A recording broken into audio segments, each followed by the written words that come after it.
With our mathematical model complete, Fluent will now determine the primary unknowns at the cell centers. Start by double-clicking Solution in the Workbench window if Fluent is not already open.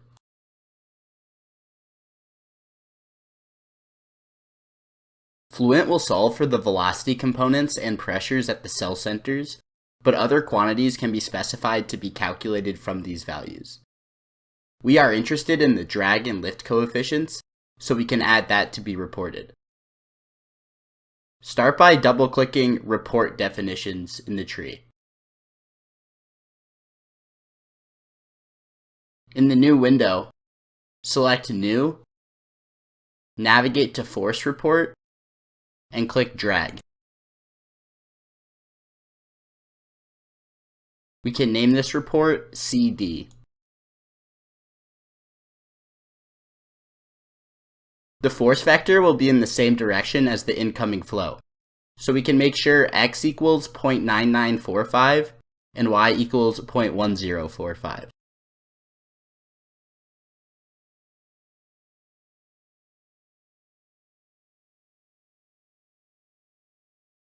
Make sure the report output type is drag coefficient, and select Airfoil as the location where we want to calculate this. In the bottom left, select Report File, Report Plot, and Print to Console, and click OK. We can repeat this process to find the lift coefficient. Again, select New, navigate to Force Report, and select Lift. Name this report CL.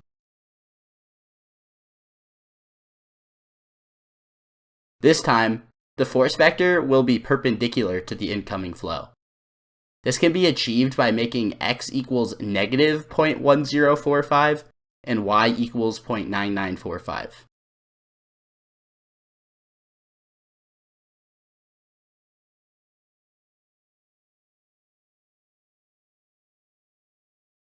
Again, make sure that the report output type is lift coefficient and select Airfoil.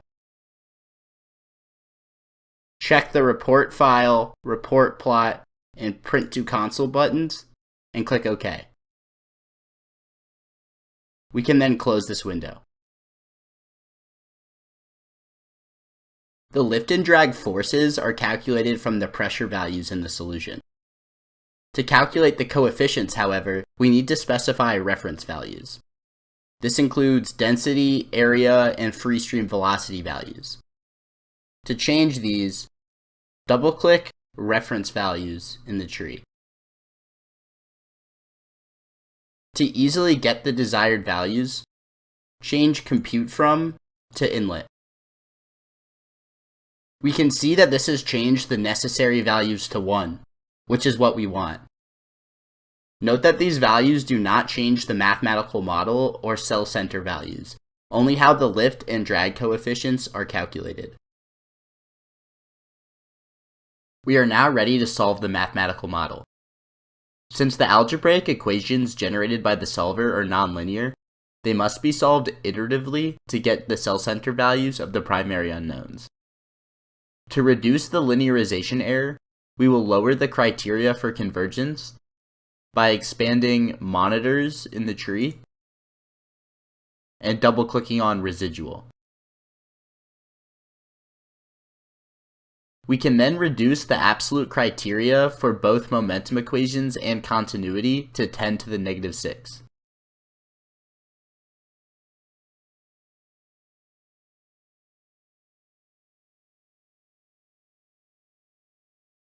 This means our solver will stop iterating when the change between iterations drops below this value. Click OK to close the window. To begin the iterative process, the solver needs initial guess values for the primary unknowns in each cell. Double-click Initialization. Make sure Standard Initialization is selected, and change Compute From to Inlet. Finally, click Initialize. and click OK. This will set the value of the primary unknowns in each cell to match the velocity inlet. We are now ready to begin iterating. Double-click Run Calculation. Set the number of iterations to 4,000 to be safe. And click Calculate.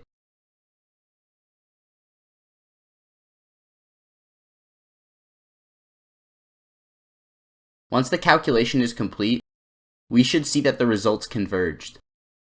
If we look at the residual plot, we can see that all of the residuals fell below 10 to the negative 6th, the convergence criteria. Furthermore, the lift and drag coefficient plots appear to have flattened out. This is another good way to make sure the solution has converged. With the solution complete, make sure to save the project.